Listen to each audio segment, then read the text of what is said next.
હે મુનિશ્રેષ્ઠ, સુદેવના વિનંતી ભર્યા પ્રશ્નનો ભગવાન વિષ્ણુએ જે જવાબ આપ્યો તે તમે સાંભળો. તેમણે કહ્યું, હે બ્રાહ્મણ, કૂવામાં પડી તારો પુત્ર મરણ પામ્યો ત્યારે શોકમાં અને દુઃખમાં તમે પતિ પત્ની ત્યાં બેસી રહ્યા, અજાણપણે પણ અન્નજળનો ત્યાગ કર્યો. તે સમય પુરુષોત્તમ માસનો હતો. પવિત્ર માસમાં કોઈ મનુષ્ય એક પણ ઉપવાસ કરે તો તેના અનંત પાપો બળી જાય છે. જ્યારે તમે પતિ પત્ની તો આખો માસ ઉપવાસ રહ્યા, અણધારો વરસાદ આવવાથી તમને સ્નાન ફળ પણ મળ્યું. આમ અજાણપણે પણ તમારાથી પુરુષોત્તમ માસનું વ્રત થઈ જવા પામ્યું છે. વ્રતના કારણે તમે મને પ્રિય છો. આગળ બોલતા જણાવ્યું કે એક સમયે બ્રહ્માએ દેવોની સમક્ષ એક ત્રાજમાં વેદના બધા સાધનો, બીજા ત્રાજમાં પુરુષોત્તમ માસનું વ્રત મૂક્યું ત્યારે વ્રતવાળું પલ્લું નીચે નમી ગયું.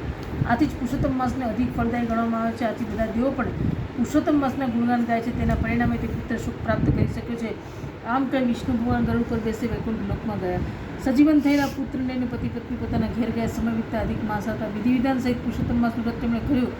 આ વ્રતના પ્રતાપે ઘણા સુખ ભોગી અને ત્યાં વૈકુંઠવાસી ગયા. ત્યાં પણ હજારો વર્ષ ઘણું સુખ ભોગી પૃથ્વી પર દર્દધનવા રાજા તરીકે તેમણે જન્મ ધારણ કર્યો. ત્યારે ગુણસુંદરી નામની જે પત્ની છે તે આગલા જન્મમાં ગૌતમી હતી. તેને 4 પુત્રો, એક પુત્રી હતી.